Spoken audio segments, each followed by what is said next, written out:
نحمدہ و نصلی علی رسولہ کریم اما بعد فاعوذ باللہ من الشیطان الرجیم بسم اللہ الرحمن الرحیم۔ آئیے آج آپ کو بتاتے ہیں کہ اہل عرب اپنی بچیوں کو زندہ درگور کس طرح کر دیتے تھے اور یہ سنگ دلانہ رسم ان کے درمیان کیسے رائج ہوئی۔ عہد جاہلیت میں کئی قبیح رسمیں رائج تھیں جنہوں بڑے ذوق و شوق سے انجام دیا کرتے تھے۔ انہی میں ایک غیر انسانی رسم یہ بھی تھی کہ وہ اپنی بیٹیوں کو زندہ درگور کر دیا کرتے تھے، اور اس بات پر وہ غمزدہ یا پریشان نہیں ہوتے تھے بلکہ فخر کا اظہار کرتے تھے۔ اس ظالمانہ حرکت کے آغاز کی وجہ بیان کی گئی ہے کہ ایک دفعہ ربیہ قبیلہ بن ان کے دشمنوں نے شب ہون مارا، یعنی کہ ربی قبیلہ پر دشمنوں نے ایک رات حملہ کر دیا اور ربیہ کے ایک سردار کی بیٹی کو اٹھا کے لے گئے۔ دشمن سردار کی بیٹی کو اٹھا کے ساتھ لے گئے۔ بعد ازاں دونوں قبیلوں کے درمیان صلح ہو گئی اور اس لڑکی کو بھی واپس کر دیا گیا، لیکن اس لڑکی کو یہ اختیار دے دیا کہ اسیری میں وہ جس کے ساتھ رہ رہی تھی چاہے تو اس کے ساتھ رہ لے اور چاہے تو اپنے باپ کے پاس چلی جائے۔ لیکن اس لڑکی نے اس شخص کے پاس جانا پسند کیا جس کی وجہ سے اس کے باپ کو سخت غصہ آیا،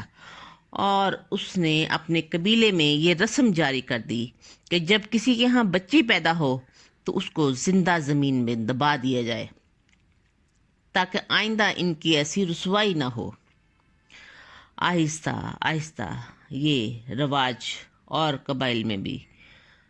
مقبول ہوتا گیا، اور اس کی کئی وجوہات سامنے آئیں کہ عام اہل عرب کی معاشی حالت بڑی خستہ ہوتی تھی۔ بچیوں کو پالنا، جوان کرنا، پھر ان کی شادی کرنا وہ اپنے لیے ایک معاشی بوجھ تصور کرتے تھے،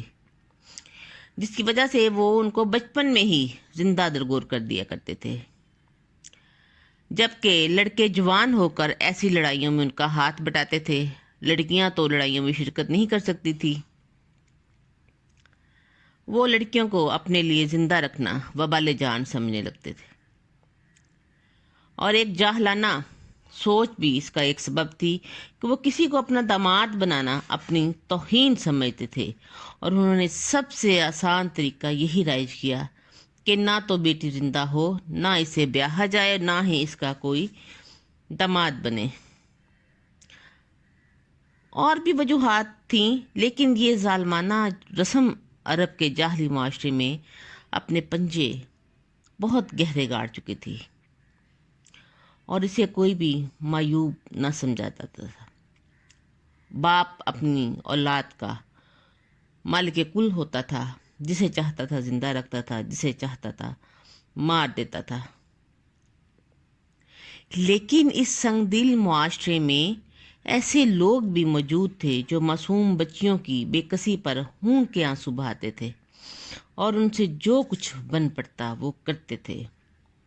انہی میں حضرت عمر فاروق رضی اللہ عنہ کے چچا زاد بھائی زید بن عمرو بن نفیل بھی تھے۔ جب انہیں پتہ چلتا کہ فلاں کے ہاں لڑکی پیدا ہوئی ہے اور اسے زندہ دفن کرنا چاہتے ہیں تو دوڑے دوڑے اس کے پاس جاتے اور اس بچی کی پرورش اور اس کی شادی وغیرہ کے اخراجات کی ذمہ داری اٹھاتے، اور اس طرح اس معصوم کی جان بچ جاتی۔ عرب کا ایک مشہور شاعر فرزدق کے دادا صعصع بن ناجی المجاشعی کا بھی یہی معمول تھا۔ وہ بھی بچیوں کی زندگیوں کو بچاتے تھے۔ انہوں نے زمانہ جاہلیت میں بھی نیک کام کیے تھے، اور وہ ایک روز رسول اللہ صلی اللہ علیہ وآلہ وسلم سے آ کے پوچھتے ہیں کہ میں نے 360 بچیوں کو زندہ درگور ہونے سے بچایا ہے، اور ہر ایک عوض 2 10 ماہی گھابن اونٹنیاں وغیرہ فدیہ ان کے باپوں کو دیا ہے، تو کیا مجھے اس عمل کا کوئی اجر ملے گا؟ نبی رحمت محمد مصطفیٰ احمد مجتبیٰ صلی اللہ علیہ وآلہ وسلم فرمانے لگے کہ اس عمل کا اجر تو تجھے مل گیا، اللہ تعالیٰ نے تجھ کو اسلام لانے کی توفیق عطا فرمائی اور نعمت ایمان سے تجھے سرفراز فرمایا۔ اور یہ شاعر اپنے دادا کے اس کارنامے پر فخر کیا کرتا تھا۔ اس کا ایک شعر ہے، وجد الذی منع الواعدات واخشل واذا فلم تودی، میرا دادا وہ ہے جس نے زندہ درگور کرنے والیوں کو روکا اور اس طرح ان بچیوں کو زندہ درگور ہونے سے بچا کر زندگی بخش دی۔ پھر اسلام آیا